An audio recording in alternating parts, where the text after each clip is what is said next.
Assalamualaikum warahmatullahi wabarakatuh. Saya Putri Indahyani, NIM 106617089. Saya anggota kelompok 2 PKL 2 Puskesmas Lurah. Bagaimana perasaan kalian jika terdapat orang bersin ataupun batuk di sekitar kalian? Ilfil, sebel, atau biasa aja? Perlu kalian ketahui bahwa ketika kita batuk, kita mengeluarkan berjuta partikel kuman dan juga virus yang akan menyebabkan penyakit.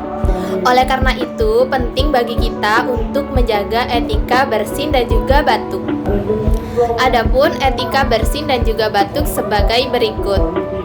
Ketika hendak batuk atau bersin, sebaiknya kalian tutuplah hidung dan mulut menggunakan tisu.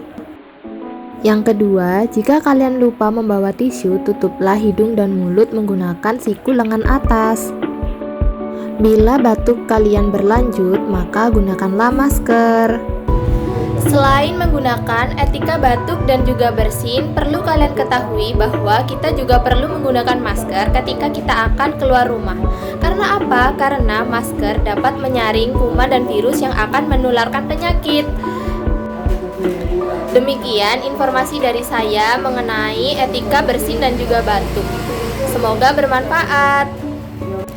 Sekian dari saya, terima kasih. Wassalamualaikum warahmatullahi wabarakatuh.